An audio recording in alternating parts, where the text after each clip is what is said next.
Ultimate Traders Reddit. Nathan from Queens, May 2nd, 2022. So this is possibly the most important video for many of you that either day trade, swing trade, scalp. Well, scalping is definitely not a good idea right now. We're in a bear market. I don't like when people try to say that we're in a choppy market. Choppy market means it's volatility, up and down. There's no up and down. You might have a day or two of head fakes.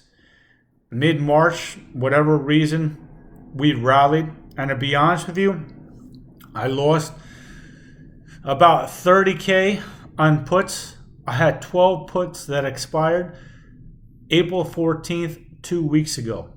What's really sad about that is I knew the market was going to go down, but unfortunately for me, I didn't have more time. Just to give you an example, I had $2,500 on puts on Carvana. April 14th, 95 strike. Right now, those puts, $2,500, would be worth close to $20,000. That's just one. Every single put that I bought, whether it be Snap, whether it be Peloton, whether it be Chewy, whether it be Bed Bath & Beyond, whether it be Melly, Mercado Libre, everything went down. So I had 12 puts that expired, and the only one, there was one that's up, and it's still up, is Palo Alto, Pan W, is the only put out of 12 that wouldn't be in the money. So naturally, and honestly, I was very, very mad. I've been mad. I was furious for about 2 weeks. I am still mad about it.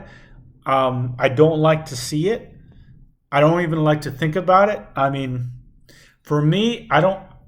If we're talking about stocks, and I'm saying honestly, this is each trade. It's a round. So if you buy a stock, sell a stock, that's one round. If you buy the stock and don't sell it, it's not a completed round. To me, if I'm wrong 2 out of 100 trades, that's enough. To me, I cannot be wrong more than 2 out of 100 trades on the stock. Now, the truth is, yes, some of those stocks I'm holding for a long period of time. And on those, I'm taking a big loss on some of them. So it outweighs a lot of my small gains, because some of my generals were asking me, how's that calculated? Even today, they're asking me, how's that calculated? So it is unfortunate, and it is true that sometimes you might make 100 trades, 100 rounds. You might have only lost on 2 rounds, but those 2 rounds, if you're not risk adverse, if you don't have a plan about stop loss limits, I haven't used one, but I think I'm gonna have to use one, and I'm probably gonna do a 33% stop loss on shares, not options, on shares, because yeah, you can make 100 trades, you could be right on 98, but the 2 trades that went wrong. On those 2 trades, you could have been down 75%. And what does that mean? That means if you made, let's just go easy. If you invested and made $100,000, and out of that $100,000, if you're trading and you invest and you put $100,000, and each trade that you won, you made 1,000, but the 2 that you were down, you lost 98,000. Your win rate is 98%, but your 2 losers wiped out your account. So definitely there is truth to that. I never used a stop loss before, and I've been trading since 1994, but stocks didn't move like this. It hasn't been since the 90s where stocks moved like this. I haven't done options. I started doing options October of 2021 because of big loss on Tesla puts in 2017. So I didn't do options for about 4.5 years, and the options didn't move that much.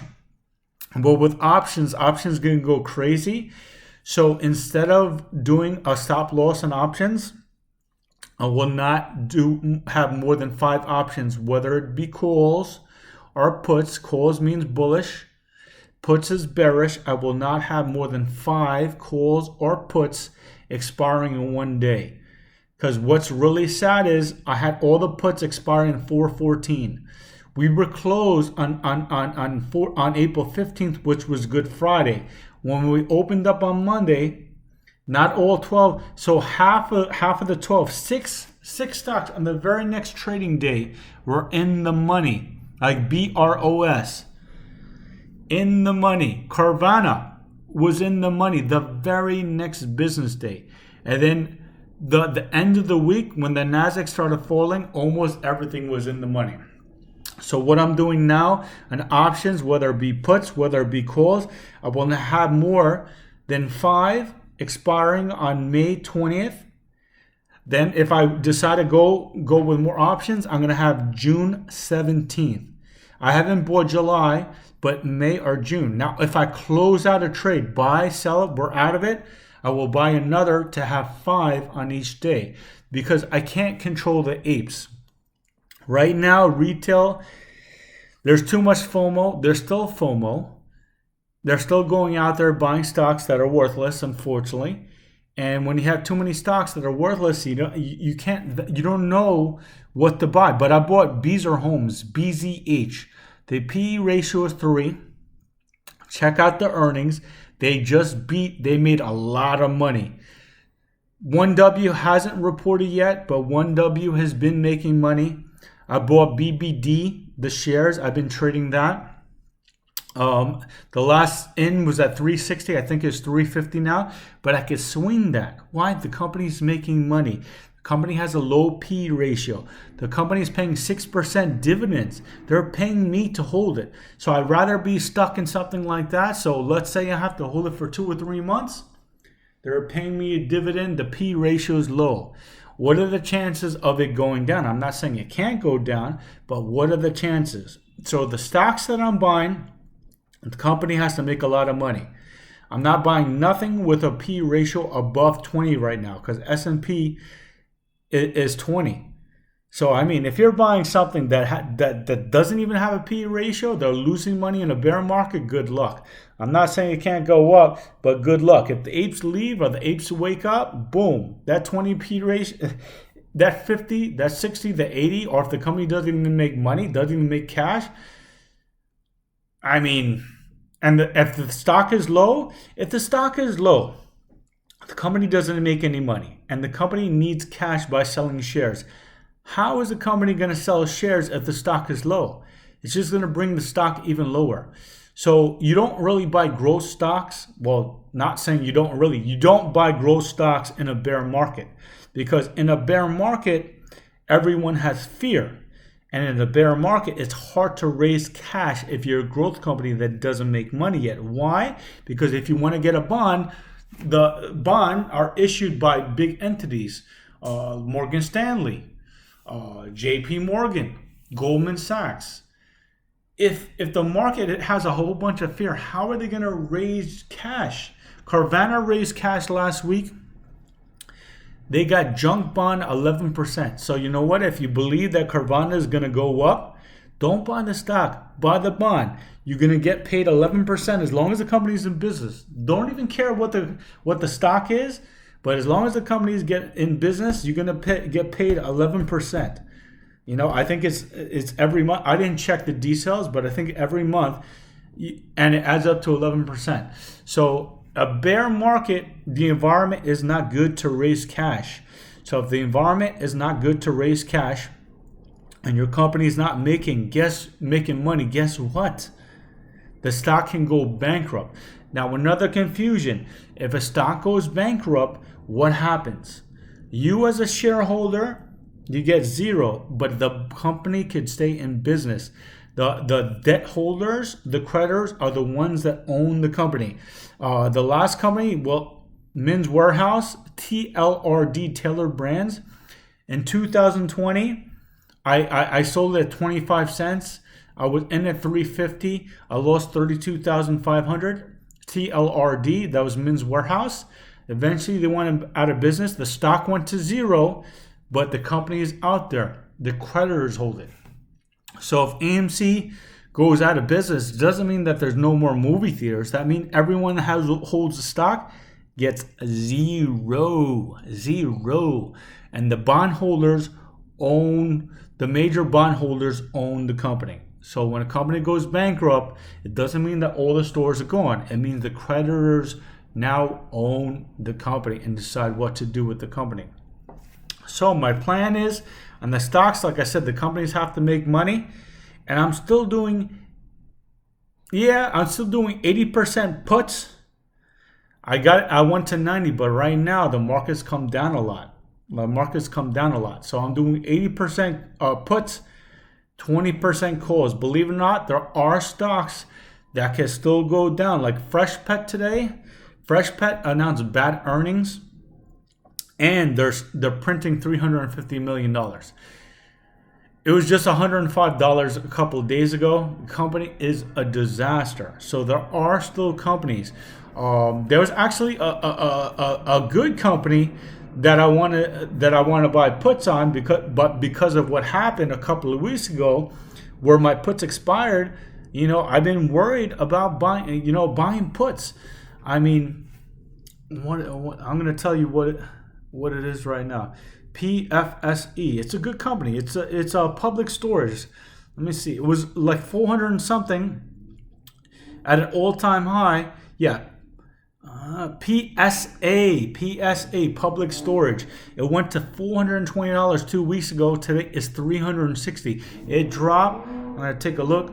This is just less than 1 month. So let me see. Yeah, so like 5 days from 420 to 360, and the only reason I didn't, and it is a good company, but the P ratio went crazy. Well, now that it's dropped a knot, it's not the same. So the P ratio, according to TD Ameritrade, is 37. But when it's 420, and I had bought puts on this, I was getting puts. What are you gonna do? So my plan, like I was saying, 80% puts, 20% calls. A lot of things have come down, so you can't. It's not the same thing that you could, just go out there and short high flyers. But I mean, I'm still looking at stuff like Datadog. So that's DDOG. I'm still looking at.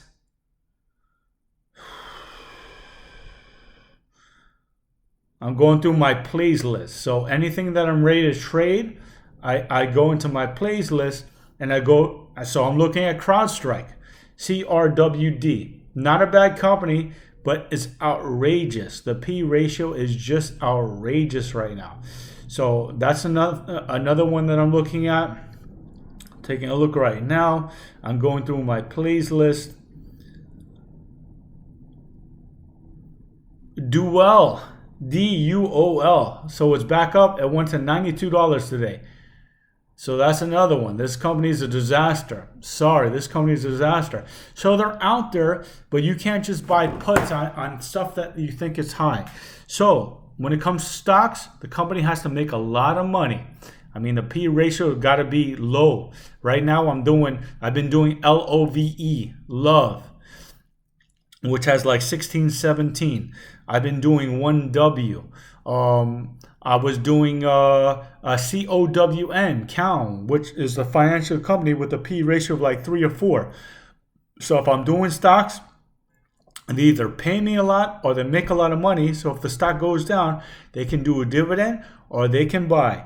When it comes to options, I will not have more than 5 in a certain date. So I could do 5 for May, 5 for June, 5 for July. I'm still doing about $2,000 on each option. And like today, for instance, I was doing Amazon calls, May 2nd. Each trade, I was investing $1,700 a trade. But I did 3 rounds. So I bought, sold, bought, sold, bought, sold. I bought Amazon May 27th, 27.50 strike, at about $17, and I was selling it over and over again around $19.50, $19.75, and I made about $800 with just $1,700. So I made more than 50% in one day on that investment. So that's my idea, to try to spend $2,000 on multiple options, but I learned from my mistake having them all on a certain date. So I will not have more than 5 on a certain date. So let's get ready to rumble. But the data's still bad. Be careful of head fakes. The market is trending lower. Earnings is not too good. Be careful. So let's see what happens tomorrow.